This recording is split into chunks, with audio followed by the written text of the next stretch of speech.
I expect to be able to see the sea. You can see the sea. It's over there between the land and the sky. Welcome to WatchMojoUK, and today we're going to be compiling some of the best moments from some of the all-time greatest classic British sitcoms. Why don't you like me? Because you're a complete bastard. First up, here's Red Dwarf. Number 10. Everybody's Dead, Dave. Good morning, Dave. It is now safe for you to emerge from stasis. I've only just got in. Kicking off the top 10 where it all began with the very first Red Dwarf episode ever. The end is a largely expositional episode, setting the scene for the space hijinks to come. But it does have a stone-cold classic moment in the form of Lister discovering the entire crew have been wiped out in a radiation leak. Where is everybody on? They're dead, Dave. Who is? Everybody, Dave. Lister, who's been in stasis for 3 million years while the radiation dispersed, struggles to wrap his head around the news. Ship computer Holly grows increasingly exasperated in the process, leading to one of the most quotable moments the show has ever produced. Peterson isn't, is he? Everybody is dead, Dave. Not Chen. Gordon Bennett, yes, Chen, everybody. Everybody's dead, Dave. Red Dwarf never looked back from here. Wait. Are you trying to tell me everybody's dead? Number 9. The Rimmer Experience. It's a museum to Mr. Rimmer's memory. I made it myself. If anyone finds they're missing him, they can relive those great moments. It's all in there. The departure of Chris Barry from the main cast early in Series 7 made many episodes from this era unpopular with fans. Yet the lack of Rimmer allowed for one of the show's most over-the-top, self-aware and hilarious moments. Crichton creates a virtual reality roller coaster ride to remember Rimmer by. Asteroid belt up ahead, sir. No, it isn't.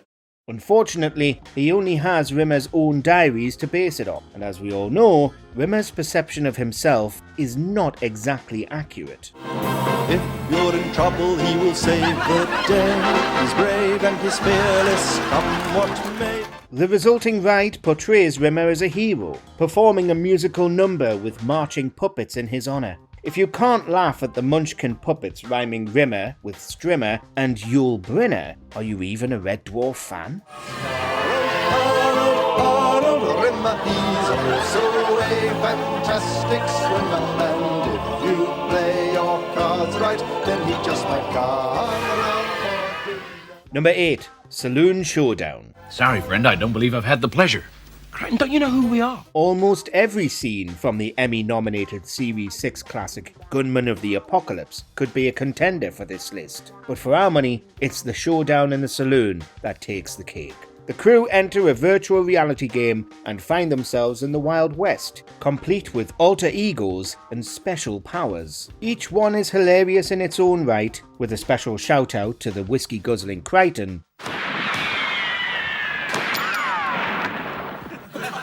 But the cat steals the show, in the guise of the Riviera Kid. Everything from his South American-inspired outfit to his immaculate knife-slinging skills is just perfect for this often overlooked character. And, of course, the Spanish guitar riff seals the deal.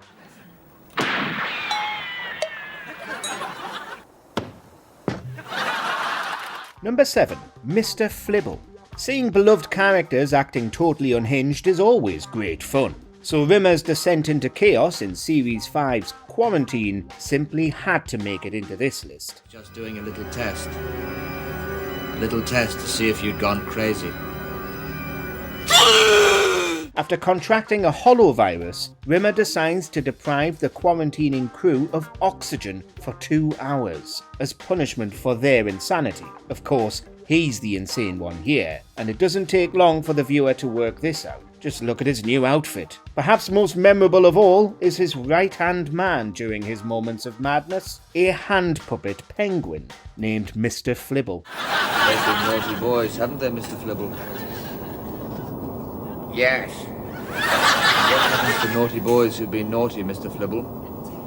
Uncle Arnie fries them alive with his hex vision. The visual of the usually uptight Rimmer communicating death wishes via a child's toy is simply unforgettable. Mr. Flibble, we salute you. Mr. Flibble's very cross.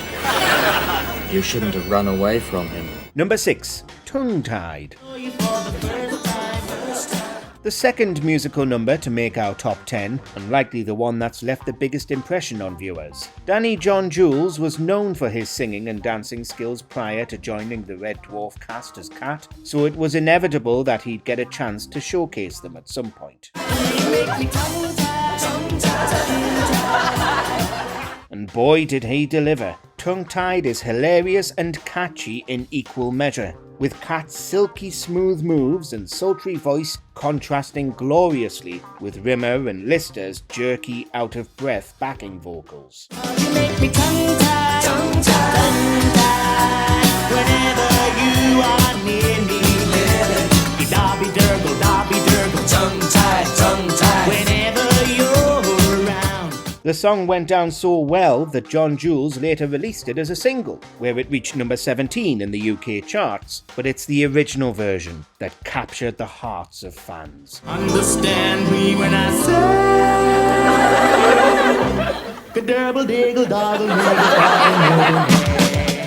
Number 5. What a Guy.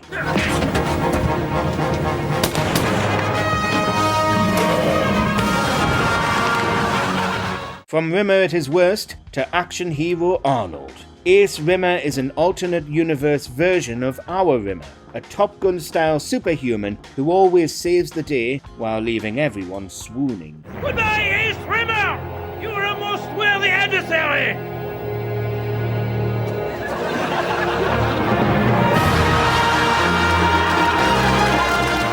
His crocodile-surfing appearance in Series 7's Stoke Me a Clipper is unforgettable, as was his debut back in Series 4. We're so used to seeing Rimmer treated with nothing but disdain in our universe, so seeing the alternate version of him kicking backsides was a welcome sight.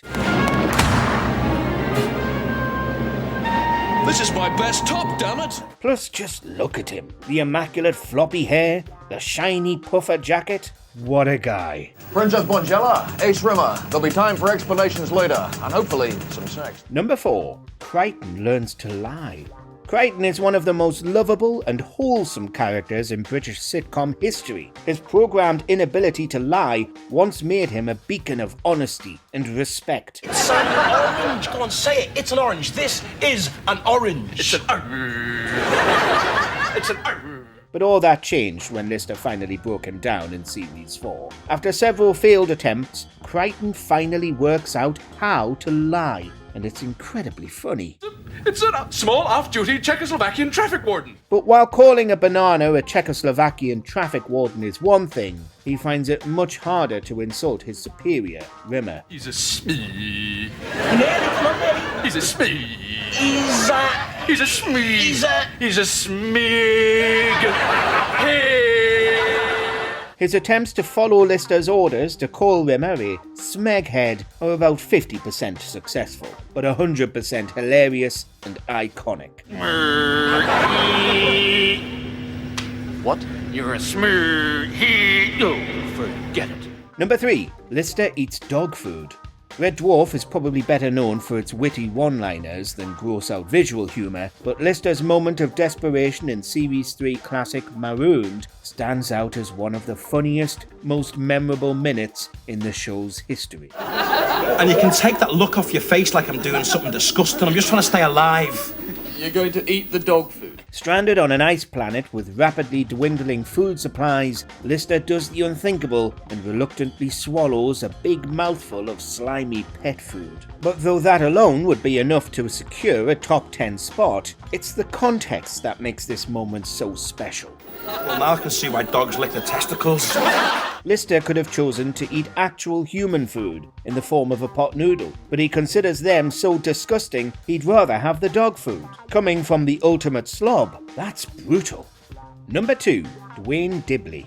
This top 10 list just wouldn't be complete without the Duke of Dork himself. The epic episode Back to Reality briefly suggests that the boys from the Dwarf have all been mere virtual reality simulations the whole time, and reveals their real-life personalities. Is there a Dwayne Dibley in here? Pardon? Dwayne Dibley. All the alter egos are funny in their own way, but once again, it's the cats that comes up trumps.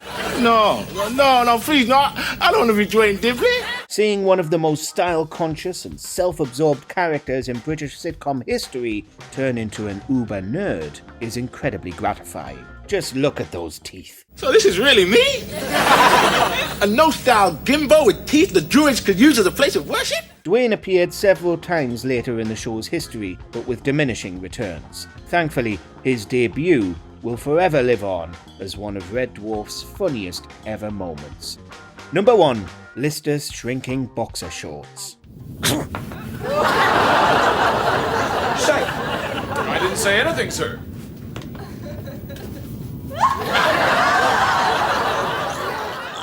It was going to take something special to beat Dwayne Dibley, but when you've got a moment which caused the studio audience to laugh so much the crew had to pause filming for several minutes, it simply has to be number 1. Where could it go? We better get out of here, Crichton. Something very weird is going on. Something very, it's a little pain in the butt. A shape-shifting polymorph catches Lister unawares, transforming into a pair of boxer shorts which he absently puts on without realising. The following events are side-splittingly funny. The speed in which the situation escalates into farce is spectacular, and all the characters are perfectly captured, from Lister's fear to Rimmer's disgust. Well, I can't say I'm totally shocked. We'd see polymorphs again in the show, but they couldn't hold a candle to the original. Red Dwarf was never funnier nor more iconic than this. Next up, it's absolutely fabulous. Number 10, Awards Show. Eddie and Patsy are at a PR industry event because Eddie's up to win a coveted award thanks to her bribing the judges. Unfortunately for her, the judges are just as dishonest as she is, and the award goes to the rival PR guru, Claudia Bing. The PR's award. Yes. Claudia Bing.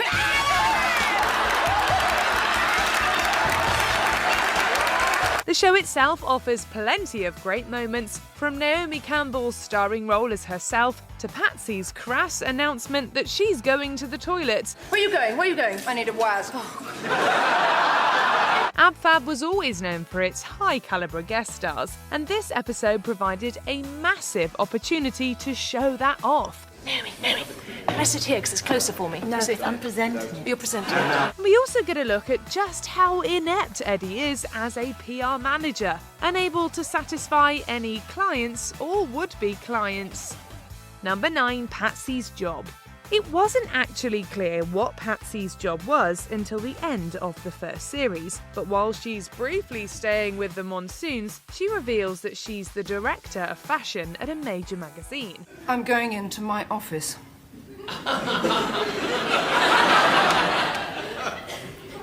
Your office?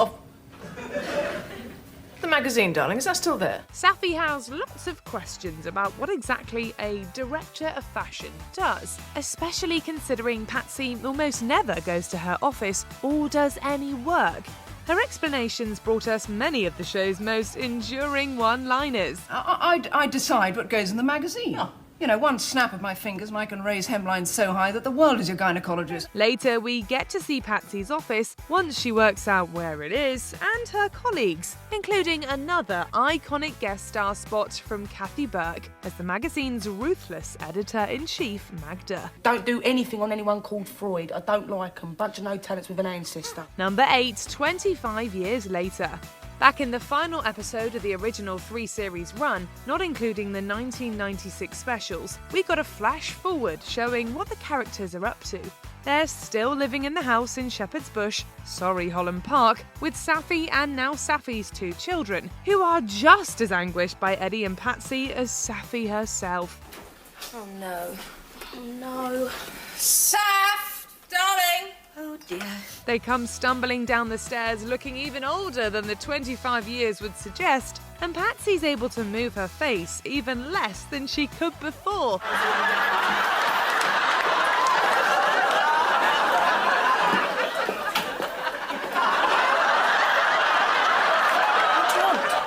This is even funnier today, considering in 2016 we got an entire movie showing what Eddie and Patsy were really like 25 years post-AbFab.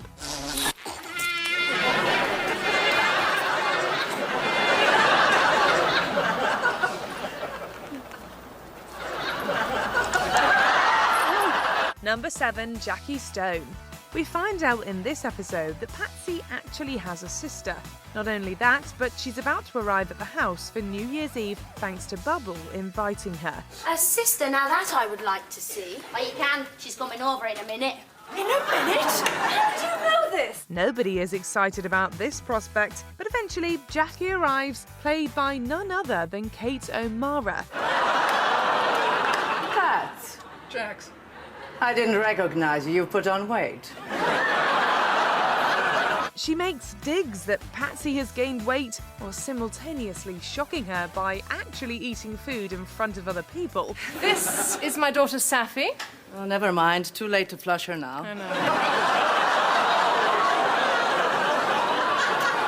know. Eventually we discover that this smooth operator is anything but. She has no friends or loved ones and ends up robbing Eddie's jewellery with Patsy's help to fund her animal shelter for abandoned cats. A little refuge for stray cats and dogs. Yeah, sure, like what? For cats on crack, you know? No, it's for cats and dogs. Number 6, Caught. Safi concocts a plan to trick Eddie into thinking they're going to be poor in an effort to rein in her wild spending. It doesn't exactly go to plan, however. When she sends Eddie and Patsy to the supermarket to pick up ordinary groceries, they steal an entire case of champagne and then get arrested for drunk driving, among other various offences. What? Step out of the car, please, madam. Hey, what the hell? This lands them in court to answer for the charges. The judge doesn't care a bit that Patsy announces she's an alcoholic, nor does he have sympathy for the high price of champagne. My name is Patsy Stone. I'm an alcoholic. And what she did was an act of humanitarian mercy. That is hardly a reason to steal a crate of champagne. Have you any idea how much champagne costs these days? It ends with a long treatise against stupid people, and the two of them get community service, fitting insulation in an old people's home. But we're not all stupid! We don't all need nursemaiding! I mean, why not just have a stupidity tax? Just tax the stupid people! Die! Yes! Number 5, Makeover. After Patsy's grand return to her fashion magazine, Magda says it's all hands on deck to throw together a makeover on television. And we're lucky enough this week to be joined by top fashion editor spot person from Ella magazine, Patsy Stone. Patsy, hello. Yeah, cheers, thanks a lot. Patsy, as director of fashion, is in charge, but the original models quit. She needs to very quickly find 2 people with terrible dress sense to make over, and of course sets her sights on Safi and Eddie's mother. Smile!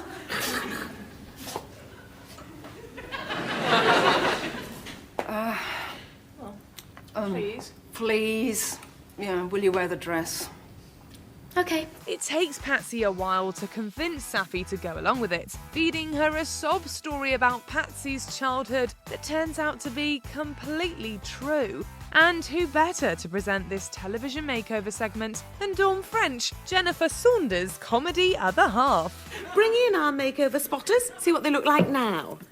There's a lovely outfit there, sort of mixture between a colander and a chainmail outfit, isn't it? Number 4, Penny Casper Morse. You're very thin, aren't you, Bubble? Yes, she's emaciated, like a brain. It's a running joke in Ab Fab that Eddie thinks she needs to lose weight, and these efforts get a lot more extreme when Bubble announces cruel model Penny Casper Morse is going to be paying them a visit. Penny Casper was called the Stick. What hope did she have? What did they call her? Eddie was called the Shredder because she used to eat huge amounts of tissues. Eddie's horrified by the lack of warning and wants to do everything possible to impress Penny. But the tables turn when she arrives, and Patsy discovers she's now blind. Great news. She's fat. No. Better than that. She's dead. No. She's blind. Yes! Coming so early in the show, this moment more than most showcased just how irredeemable Eddie and Patsy are. But that's part of the fun. Number 3, Safi's play. By the 4th series in 2001, Safi was in her late 20s and trying to embark on a career as a playwright. She writes and stages the play Self-Raising Flower, which, despite them generally being totally uninterested in Safi's life, Eddie and Patsy attend.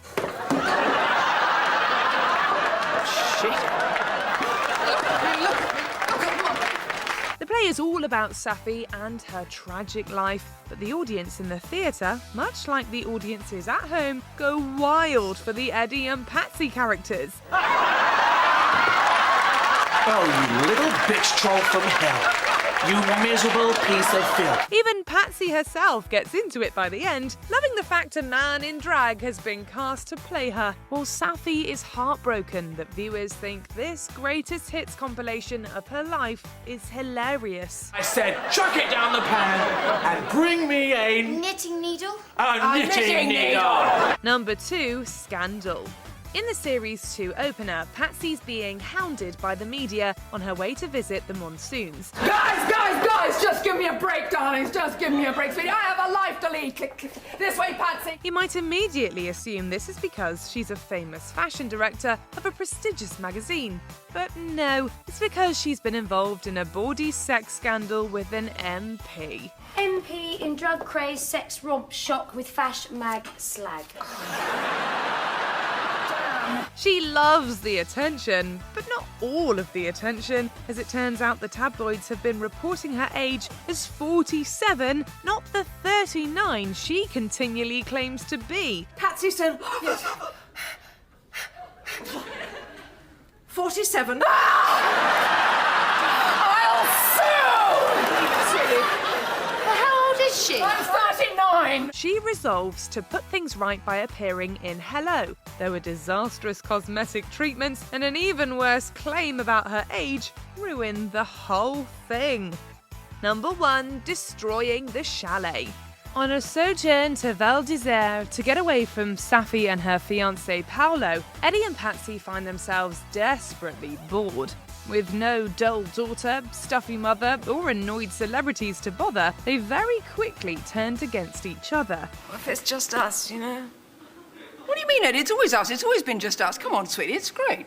Yeah, it's always been just us, darling. Raging drunk, Eddie begins to lament that it's always her and Patsy stuck together at the end of the day. Patsy's so angry, a physical fight begins. You bitch! You bitch! You... Don't you do that! You don't bitch!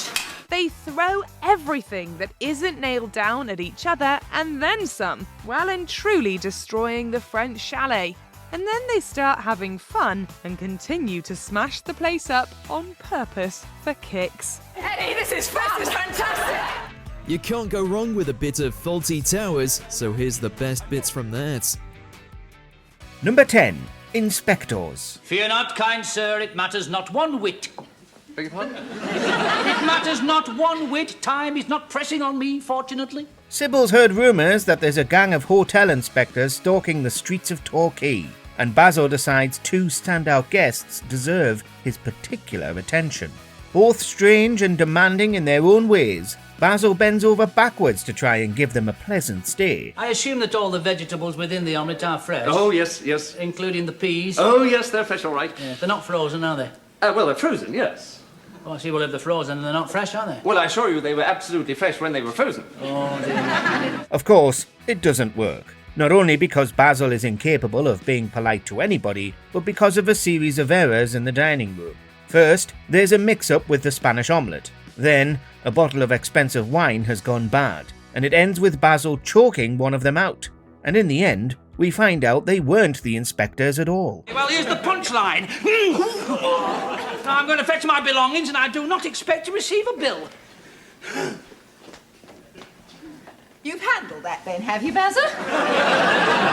Number 9. How often do you manage it? Dr. Abbott, actually. I'm sorry?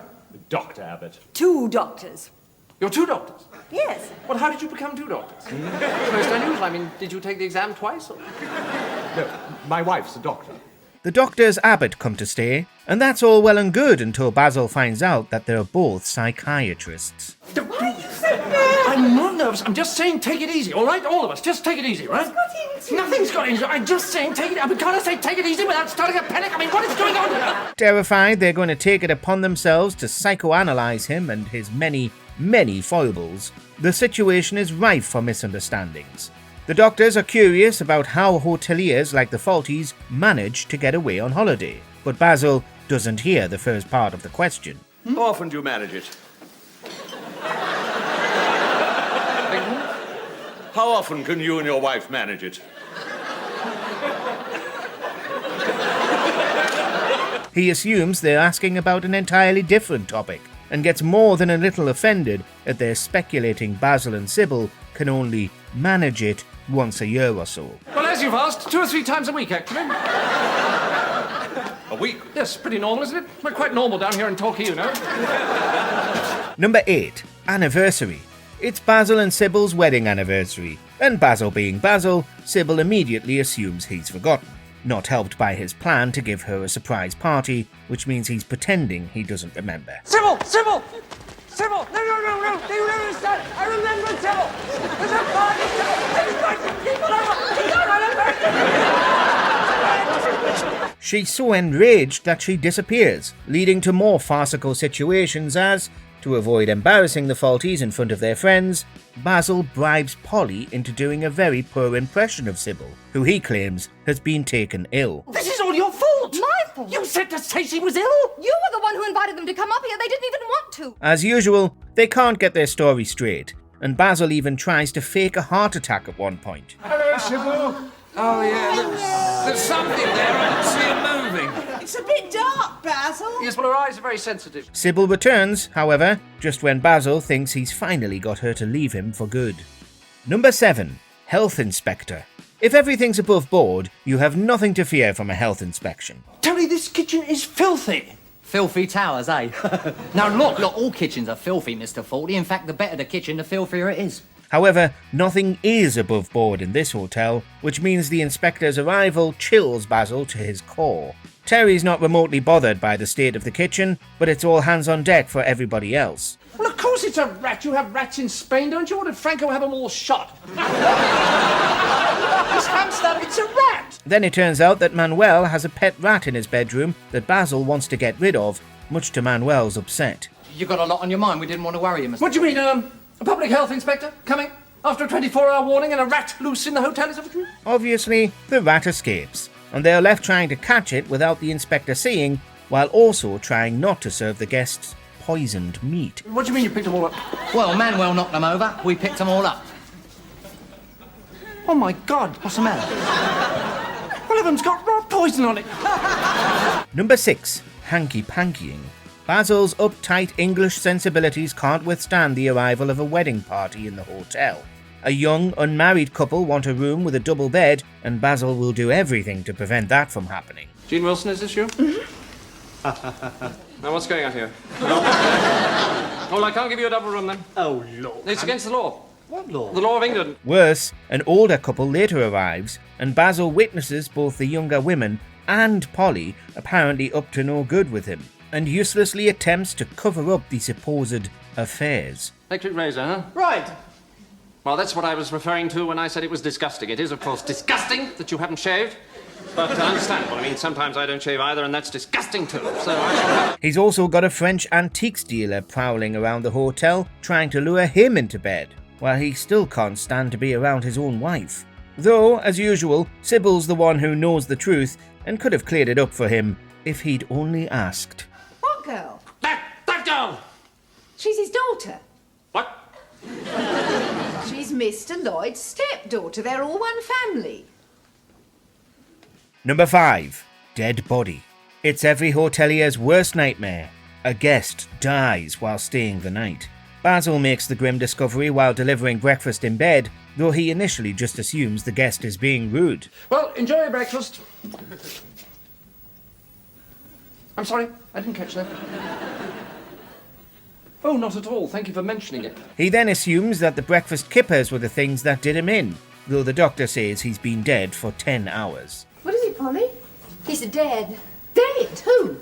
Number 8. Lehman? But Basil just took him his breakfast. He's cold. Oh, no. But it doesn't stop there. They've also got to get the body out of the hotel without any of the other guests noticing, which certainly doesn't go to plan. All clear! All clear.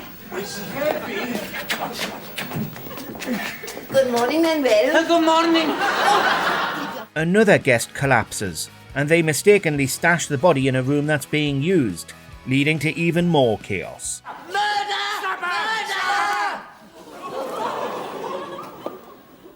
Oh, spiffing. Absolutely spiffing. Well done. 2 dead, 25 to go. Number 4. Room with a view. Of all the guests at the hotel, perhaps Mrs. Richards is the most notorious, and the one Basil likes the least, which is certainly saying something. I've reserved a very quiet room with a bath and a sea view. I specifically asked for a sea view in my written confirmation, so please make sure I have it. Okay. Right away, she manages to get on Polly's nerves with her very specific requirements for a room, who leaves Manuel to deal with her. I'm not paying £7.20 per night, plus VAT, for a room without a bath. There is your bath. You call that a bath? It's not big enough to drown a mouse. It's disgraceful. I wish you were a mouse on a She wants a bath, but the bath isn't good enough. She wants a view, but she doesn't like Torquay. And she wants Basil to fix the broken radio, which isn't actually broken at all. I expect to be able to see the sea. You can see the sea. It's over there between the land and the sky. I need a telescope to see that. Well, may I suggest that you consider moving to a hotel closer to the sea? She's also going deaf, but refuses to switch on her hearing aid. Even Sybil, who's usually far better with the guests, doesn't know what to do with her. Number 3. Waldorf salad. An American and his British wife rock up at the hotel for a taste of the English Riviera, but are difficult to please from the beginning. Yes, but the shift does actually stop at 9. 9. So why does your chef stop at 9, huh? You got something terminal? No, but that's when he, in fact, stopped. The husband demands that Basil keep the kitchen open past closing, so that they can have a hot meal. But Basil's pride gets the better of him, and he refuses to pay the chef enough overtime for him to stay. What the hell's going on here? It says hotel outside. Now, is this a hotel or isn't it? Well, within reason. He baffles Basil with his bougie order, however, asking for a pair of screwdrivers and a Waldorf salad.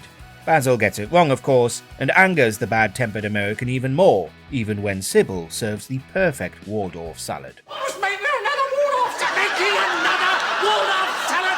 What are you making another Waldorf salad for? Number 2. A damn good thrashing.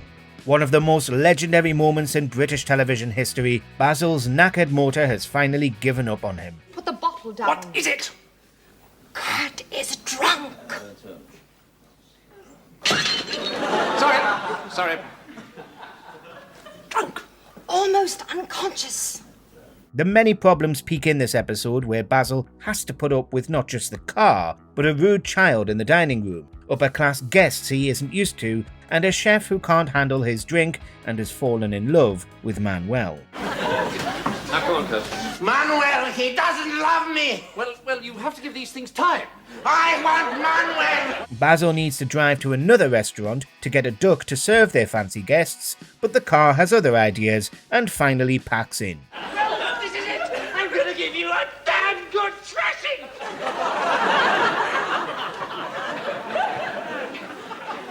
Yet again, Basil loses his temper, taking a stick outside and beating the broken car for ruining his gourmet night. What about the duck, Forte? Duck's off, sorry. Number 1. Don't mention the war. It could never be anything else. Oh, we weren't expecting you. Oh, weren't you? The Germans. Don't mention the war. I see. The hotel gets some German guests, and Basil can't handle it, despite the Second World War having ended more than 30 years prior. He orders everybody not to risk offending the Germans by mentioning the war. Meanwhile, he can't resist, thanks to a head injury he sustained earlier in the episode. Oh, prawn, that was it. When you said prawn, I thought you said war. Oh, the war. Oh, yes, completely slipped my mind. Yes, I've forgotten all about it. He ends up massively offending them with his impression of Hitler and non-stop jokes about the Third Reich, and slates the guests for their lacking a sense of humour. Will you stop talking about the war? Me? You started it? We did not start it. Yes, you did. You invaded Poland. Funnily enough, when this episode did air in Germany, the real-life Germans famously found it hilarious. Things are about to get crude because here comes the young ones. Number 10. Ghosts. The table is shrinking. And last night, I found my guitar on the fire. Do you know what all this means? Yes. No. Yeah. It means we've got a poltergeist. It shouldn't surprise any fans of the young ones that we're kicking off our list with a little bit of harrowing violence. After all, the show was infamous for its almost cartoonish displays of carnage, but the opening to the Series 2 episode Cash is a bit different. Neil is convinced there's some kind of poltergeist in the flat, and his suspicions seem confirmed when Mike is seen to be apparently levitating in his chair.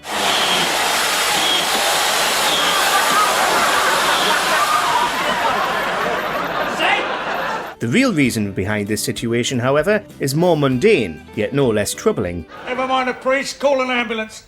Why, Mike? I've just nailed my legs to the table. Mike's actually nailed his legs to the table. His injury is soon forgotten, however, which is par for the course when it comes to how quickly the jokes fly on this show. Codpiece face. What did you say? I said codpiece face. What did you say? I said codpiece face. What did you say? I said codpiece face. Number 9. Vivian loses his head. There you are, Rick. That'll be £5. £5 for an empty paper cup? It had sugar in it. The Young Ones is an ensemble piece, but there's no denying Vivian Bastard is one of the show's breakout characters. This anarchic, very metal psychopath is often the source of a lot of the show's chaos, but the episode Bambi derails Viv. Well, momentarily, at least. See, I've done my revision. I'm going off now to stuff loads and loads of paper down the toilet. The gang is on their way to compete in University Challenge on this episode, more on that later, and is taking a little train ride. It's here where Vivian decides to ignore the posted rules and sticks his head out the window. Do not lean out of the window. I wonder why. The results are a comedic section where a now headless Vivian is attempting to reconnect with his missing pieces to hilarious effect. You take your time, you bastard! Number 8. Surreal Genie. The old phrase, anything can happen, definitely applied to the young ones. Thanks for giving us the oldest, dirtiest teapot in the world. How else could we possibly explain how a genie suddenly appears out of nowhere while Neil is attempting to make tea? The genie initially grants all of Neil's hastily spoken wishes, from cleaning the disastrously messy kitchen to instantly creating multiple sets of hands. I haven't got 6 pairs of hands, you know. I wish I had, but I haven't. This life with a genie is short-lived, unfortunately, as Vivian ends up inadvertently killing their new guest with boiling hot water. Neil's new hands, in the meantime, go up in smoke, effectively ending the group's meal ticket. Number 7. Laundry Day. I mean, come on, guys, you can tell me, truthfully, do I smell? Yes. I mean, come on, guys, I can handle it. You can tell me, do I smell? What do you mean, yes? We mean yes, you smell. Smelly. Going to the laundrette can be a traumatic experience for some people. Well, at least if your names happen to be Rick, Mike, Vivian, or Neil.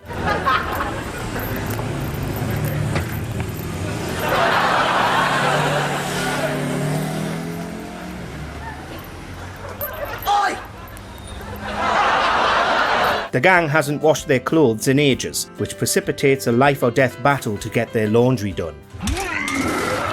No way. Anthropomorphic socks collide with washing machines that just want absolutely no part of the crew's clothes in a sequence that's both silly and hilarious. The physical comedy at play is handled particularly well as the flatmates attempt to force, convince and cajole their clothes into finally being washed. Right, insert 2 50-pence pieces. Number 6. Neil's birthday. The final episode of The Young Ones featured a ton of memorable moments, including that hilarious final shot of the gang being blown to Kingdom Come. That was close. One scene that may fly under the radar, however, is a funny instance involving Neil on his birthday. It's my birthday. Now, you knew that anyway, and we don't care, so where's the surprise? The realisation on his face as he realises just how little the day means to the rest of the gang is priceless. In fact, you all hate me. In fact, if I was in hospital, right, dying, you wouldn't even bother to come and visit me, would you? Because you all hate me so much. Just like my mother. In fact, everybody hates me, right? But anyway, we're having a party. Meanwhile, the little cutaway to a hand defacing Neil's image on the TV and a singing man wearing an elephant's head makes things feel even stranger.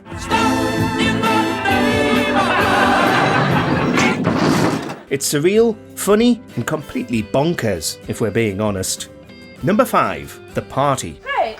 Oh, you might as well all come in then. Make yourselves a bloody home. Music possessed a big part to play on The Young Ones, from impromptu musical guests to blink and you missed it points of reference. British post-punk group Rip Rig and Panic perform in the episode titled Interesting, and Rick also tries to play some tunes from the Human League during a party. Okay!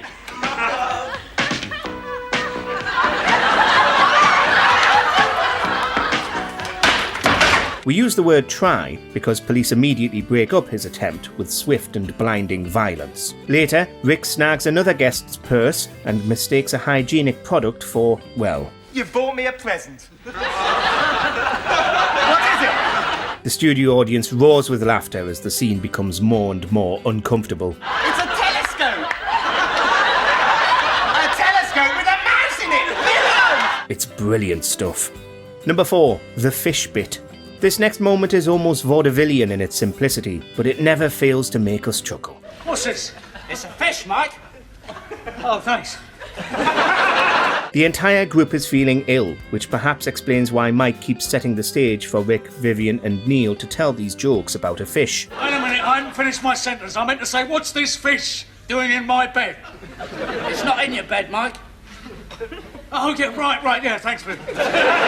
The absurdity level is high as Mike keeps coming back and forth into the room, rephrasing his very simple question, only to be stonewalled at every turn by the group's responses. Okay, so I've got it now. So what's this fish doing in my bed? What fish? Sorry. The episode, predictably titled Sick, also features plenty of exaggerated violence, as well as an appearance by Madness, performing Our House, making it something of a must-see episode. Just one more thing. Number 3. Hands Up, Who Likes Me? Rick considers himself to be the people's poet, and he's thoroughly disappointed to hear about the collective feelings of his flatmates. Hands up, who likes me? The other 3 take Rick up on a bet when he asks them one very important question. I said hands up, who likes... Rick, we heard what you said. It's a very simple joke that just gets funnier when we realise that Rick is actively disliked in the flat, a revelation that does not sit well with the people's poet. Why don't you like me? Because you're a complete bastard. Laxative pills eventually come into the equation, which admittedly does perk Vivian up a bit, specifically when Rick discovers exactly what happens when you ingest too many of them.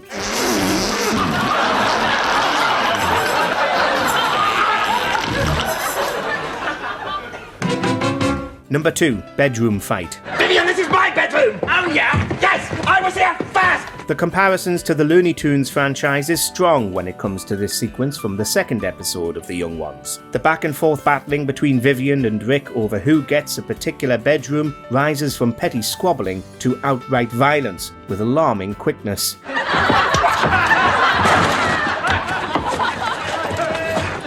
Rick Mayall and Aid Edmondson give it all they've got, from fistfights to fire, before eventually abandoning the now trashed room to Neil. Neil, your bedroom's on fire! This was my bedroom. Oh no. Mayall and Edmondson's chaotic chemistry would be echoed in a later episode titled Time, this time with the latter brandishing a howitzer. Number 1. University Challenge. Hello and welcome to another edition of University Challenge. If there's one clip from the young ones that's made viral rounds on the internet, it's this one. Motorhead's appearance performing Ace of Spades is just one of the classic musical moments on this show, but the Bambi episode on the whole is just chock full of classic moments. And representing Scumbag, we have Mike, Prick, Vivian, and Neil. Vegetable rights and peas. The final bit, when the gang finally get to appear on University Challenge, just ties it all together, as these representatives from Scumbag College take on footlights. Scumbag Neil. Can I go to the toilet, please? Eagle-eyed viewers will also note that Emma Thompson, Hugh Laurie, Robbie Coltrane and Stephen Fry also make appearances on the show, making this episode a truly star-studded affair. Who is the richest person in the world? Scumbag Vivian. What? Did you watch The Young Ones growing up, or discover it later in life? Let us know in the comments. Sticks and stones may break my bones. That is the first sensible thing you have said all day. And finally, one of the best British sitcoms of all time is Blackadder. Number 20, Pooh Pooh. Darling and Melchett suspect that there's a German spy somewhere in the trenches, specifically in the field hospital, and Blackadder is sent to eliminate the threat. Oh, darling, a Jerry Morse-tapper? What on earth made you suspect him? Well, sir, he poo-pooed the captain here and said he'd never find the spy. Nurse Fletcher casts the blame on Darling, whom Blackadder has already interrogated and dismissed, based on how he criticised Blackadder and his investigation. But predictably, Melchett has a unique way to describe what happened between Blackadder and Darling. I knew a major got poo-pooed, made the mistake of ignoring the poo-poo. He poo-pooed it. Fatal error. It's these parodies of the absurd ways the upper classes speak that makes much of Blackadder so memorable. But the real poo-pooer is, of course, Nurse Fletcher, the true German spy. Because it turned out all along that the soldier who'd poo-pooed him had been poo-pooing a lot of other officers who'd poo-pooed their poo-poos. In the end, we had to disband the regiment. Morale totally destroyed by poo-poo. Number 19, the Bishop of Bath and Wells. Baldrick, I've told you before, you mustn't let me sleep all day. This woman charges by the hour. Blackadder has taken out a loan from a bank run by the clergy, a huge sum of £1,000, an absolute fortune in the Tudor period. The church takes money very seriously and sends the baby-eating Bishop of Bath and Wells to Blackadder's bedroom at 4 o'clock in the morning to warn him that his debt is due. If he comes begging again, tell him I shall report him to the Bishop of Bath and Wells, who drowns babies during christenings and eats them in the vestry afterwards. Blackadder's claim that he hasn't got any money is impeded by the fact he has a working girl in his bed, whom he promptly claims is somebody else entirely. Your Grace, may I introduce my mother? Good morning, my dear. Blackadder is given only the rest of the day to gather the money under the pain of death via a hot poker up the bottom. Our motto is repayment or revenge. Of course, and naturally I would have paid you back, but unfortunately, and this is the real bugger, I've gone and lost my wallet. Number 18, the Scarlet Pimpernel. What exactly is Scarlet Pimpernel sauce? You take a large, ripe frog, squeeze it. Yes, all right. The French Revolution is raging across the English Channel, which means the French have been fleeing to the British Isles with the help of the Scarlet Pimpernel, much to Blackadder's disdain. To prove his point about how the Pimpernel is no one to be admired, Blackadder hatches a scheme to pretend he's rescued a frog and claim a reward. Are these the English pigs? Yes, that's us. Leave them with me, Monsieur Ambassadeur. I intend to torture them in a manner so unbearably gruesome, even you will not be able to stand it. Unfortunately, the revolution has reached England, and the Jacobins have the French embassy. They're then captured by Chris Barry, who brings in the torturer-in-chief, Miss Guillotine. But they discover that it's the heroic Scarlet Pimpernel in disguise, here to rescue them. This gentlemen, I have come to take you to freedom. Hooray! My God, Smedley! But I thought you were an absolute fathead. No, just a damn fine actor. If only Blackadder hadn't accidentally poisoned him. Number 17, Prince George's love letter. From His Royal Highness, the Prince of Wales, to Miss Amy Hardwood. From one character with a silly alias to another. In this episode, Blackadder goes up against rakish highwayman The Shadow, who foils his attempts to find a rich bride for Prince George. Tally ho, my fine, saucy young trollop. Now let's see. Trip along here with all your cash and some naughty night attire, and you'll be staring at my bedroom ceiling from now till Christmas, you lucky tart. Blackadder offers to deliver a note from the prince to his intended, but George isn't the most adept when it comes to composing love letters. It's not the best way to convince a woman to marry you, even during the Regency, and Blackadder opts to rewrite it as he sees fit. Yours with the deepest respect, etc., signed George. P.S. Woof woof! When we finally meet Amy Hardwood, Miranda Richardson is yet again on top form as an absurd European aristocrat. I'll leave the details to you, Blackadder. Just make sure she knows I'm all man. With a bit of animal thrown in. Number 16, Ghost of Christmas Future. Hail, Queen of Spixia, supreme mistress of the universe. And hail to you, my triple husbandoid. They did a reverse Christmas Carol in this special, in which the generous Ebenezer Blackadder resolves to mend his selfless ways and become a manipulative miser like his ancestors. You wouldn't have anything a wee bit more medicinal? Oh, I see. Oh, I've only got some of Nurse Macready's surgical bruise lotion. Nothing but the best at this house. Robbie Coltrane, as the spirit of Christmas, takes Ebenezer on a drunk jaunt to the past, as he realizes that the key to being rich and successful is to trample on anybody and everybody who gets in his way. Approach, Grand Admiral of the Dark Segment and Lord of the High-Slung Bottoms of Zob. Morning. It's the vision of Christmas future that's most memorable though, as things get a bit Red Dwarf and we see Blackadder as the leader of a space navy with Baldric as his slave. Series 5, anyone? For God's sake, Baldric, if you're going to wear that ridiculous jockstrap, at least keep your legs together. Number 15, Dunny in the Wold.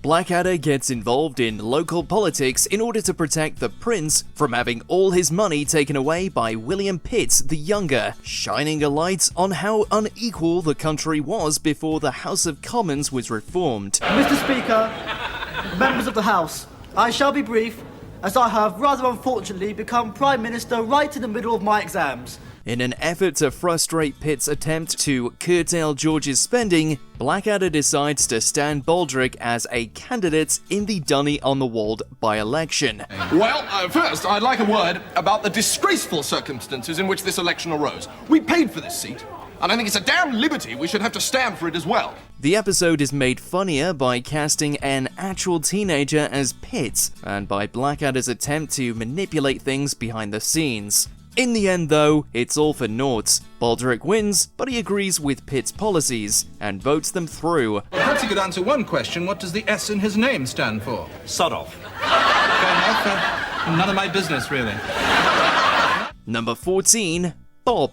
I'm an honest, hard-working lad, but poor, and I must support my father who is stark raving mad. Therefore I come to London to seek a servant's wage. Before there was Nurse Fletcher, there was Bob, played in Series 2 by Gabrielle Glaister. This memorable episode sees Blackadder struggling with his feelings for Bob as they go on a series of increasingly romantic escapades. What would you say, my lord, if I were to say, I love you?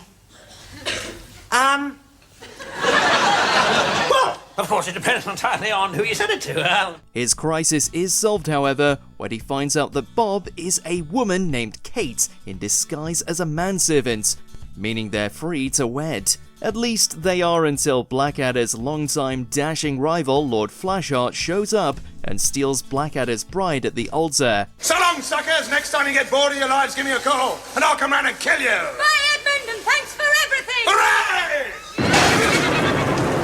To think he was very nearly happy. Then again, it's not like he deserves it, and Kate probably had a lot more fun with Flashheart. Number 13, the Duke of Wellington. The Duke of Wellington! Have I the honour of addressing the Prince Regent, sir? You do? Congratulations, Highness. Your bearing is far nobler than I've been informed. Though Stephen Fry was a mainstay as Melchett in Series 2 and 4, he wasn't in the third series much. But he spectacularly returned in the final episode as the Duke of Wellington. Wellington wants revenge on Prince George for getting up to no good with his beloved nieces, and will settle for nothing less than a duel to the death. Check elevation, chart trajectory, prime fuse, aim... Look, wait a minute. He steals the scene whenever he appears as Wellington, berating George, disguised as Blackadder, and insulting the Prince Regent at every turn. Damn it, we must build a better world. When will the killing end? You don't think I, too, dream of peace? You don't think I, too, yearn to end this damn dirty job we call soldiering? Frankly, no. Blackadder schemes first to have his Scottish cousin take George's place, and then has Baldric simply try to set fire to the building while he reads the instructions for his cannon. I have never, in all my campaigns, encountered such insolence. Your master survives an honourable duel, and you cheat him like a French whoopsie. Number 12, Victoria and Albert. What are you doing, Albert? Nothing. Oh, yes, you are, you naughty German sausage. Throughout the Christmas Carol special, Queen Victoria and Prince Albert frequently appear, played by the legendary Miriam Margolyes and Jim Broadbent respectively. These two are comedy gold, as they seek to bestow upon Ebenezer Blackadder a fortune of £50,000 for being so bloody nice all the time. Albert is a pushover who can't keep a secret. He compulsively tells the Queen what he's got her for Christmas and then lies to Blackadder about being Scottish. Ah, that is good, because we have a wunderbar secret. Despite them being so obvious, Blackadder doesn't put two and two together, not realizing that it's Queen Vic herself until it's too late and he misses out on his cash prize. My dear little hobgoblin, here is our royal seal. We have come to present your master with £50,000 and the title of Baron Blackadder. Number 11, Wibble. Right, Baldric. This is an old trick I picked up in the Sudan. We tell HQ that I've gone insane, and I will be invalided back to Blighty before you can say a wibble. Blackadder's last hurrah before he's sent over the top is this scheme to claim he's lost his marbles by sticking some pencils in his nose, putting a pair of underpants on his head, and saying wibble. Well, I'm a poor gormless idiot, sir, and I've never been invalided back to Blighty. Yes, Baldric, but you never said a wibble. It's memorable because it's both extremely far-fetched and extremely believable, given the madness and horror of the First World War as Blackadder portrays it. In one of the show's darkest ever punchlines, Blackadder's scheme fails spectacularly, and he calls up an old friend who owes him a favour to get him stationed somewhere else. However, there's only one piece of advice Haig has for Blackadder, cementing his fate. Very well, listen carefully, Blackadder. I won't repeat this. Put your underpants on your head and stick two pencils up your nose. They'll think you're crazy and send you home. Number 10, Edmund's death.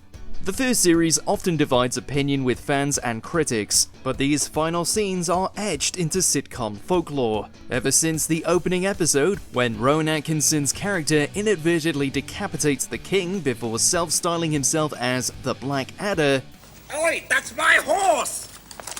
Edmund has been determined to improve his status, and when, in episode 6, he sees his titles reduced to just Warden of the Royal Privies, an overthrow is required.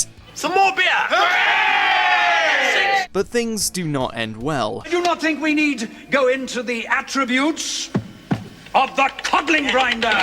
For Blackadder, or for anyone else. May his name last as long as our dynasty.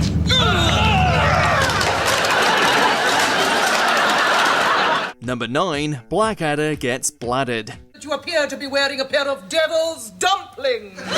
Ever try being in two places at once? How about a big night with the boys and a night in with your ardently religious but fabulously wealthy relatives? That's the task facing Blackadder in the second series, who must balance both parties under one roof and try to dodge drinking alcohol. Come on, lads, let's give him a real drink. But, as we come to see, he's all too easily inebriated. In a matter of seconds, he's lost his bet with Melchett and blown his chances of inheritance. Damn, Percy the devil farts in my face once more. Number 8, All at Sea.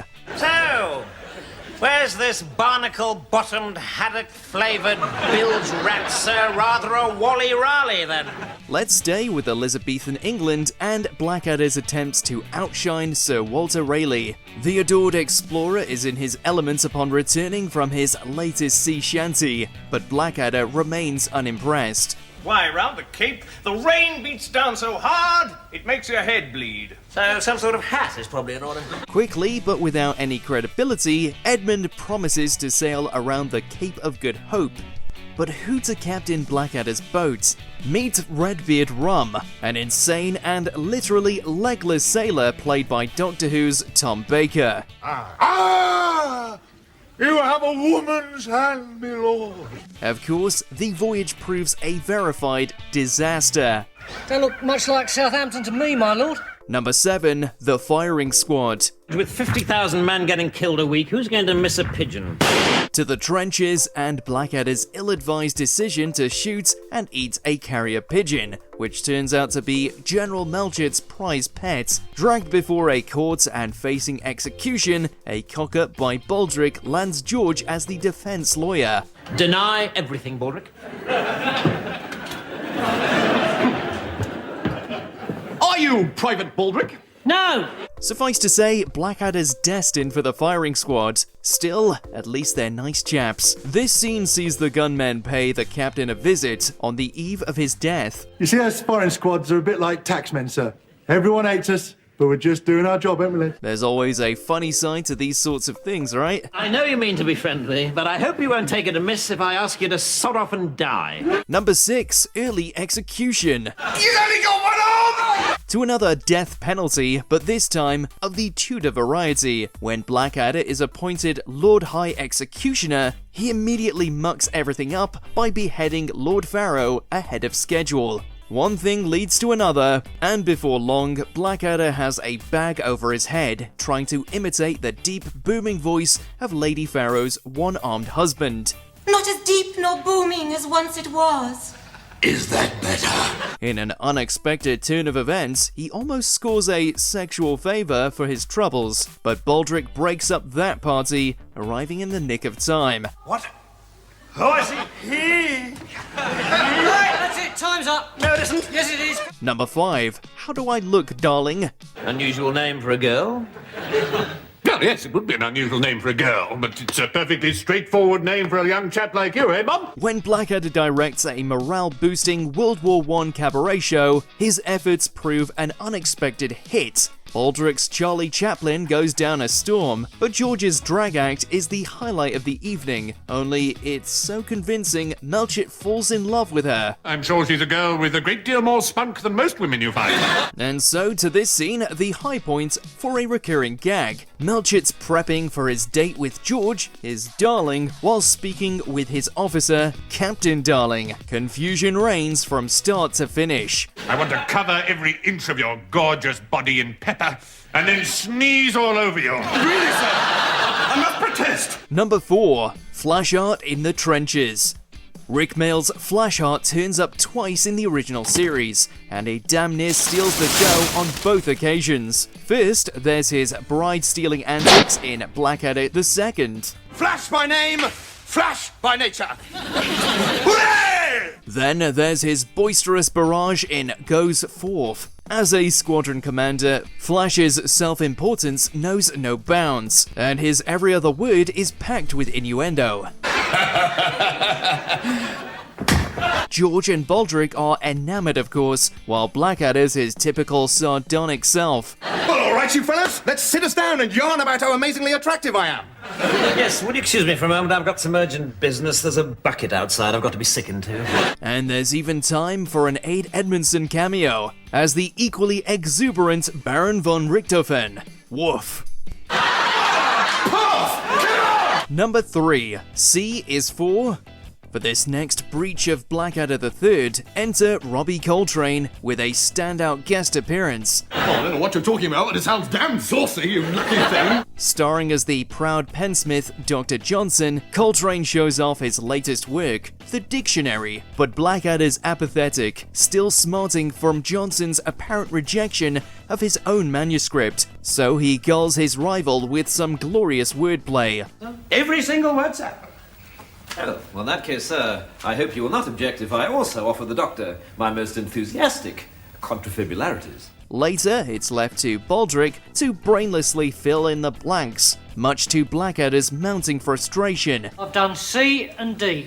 Right, let's have it then. Right. Big blue wobbly thing that mermaids live in. Naturally, Prince George is as clueless as ever. Number 2, don't mention Macbeth. For all Blackadder's astute wit and biting satire, sometimes it's the silly things which stick. Actors are very superstitious. On no account mention the word Macbeth. Take today's runner-up, for example, when a pair of pretentious actors are enlisted to help the prince better his public image, Blackadder's none too keen, obviously. But when he learns of their ridiculous Macbeth ritual, he gains an unconventional upper hand. Oh, do you mean you have to do that every time I say Macbeth? Name-dropping the Scottish play wherever possible, Blackadder's satisfaction is matched only by the dramatist's desperation to perform their routine. All together now? I've only got one thing to say to you. Macbeth.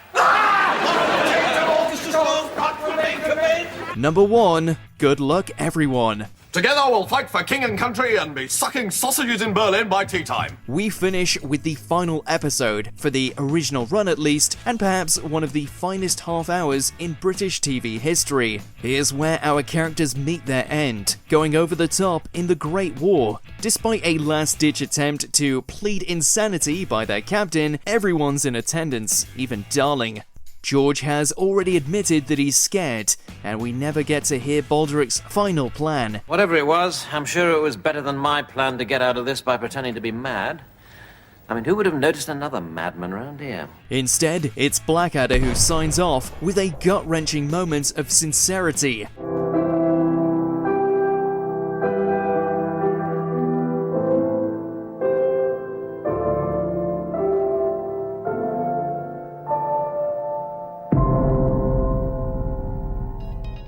What's your favorite classic sitcom? Let us know in those comments below. What in the name of Bonaparte's balls is this fellow doing now? Do you agree with our picks? Check out this other recent clip from WatchMojoUK and be sure to subscribe and ring the bell to be notified about our latest videos.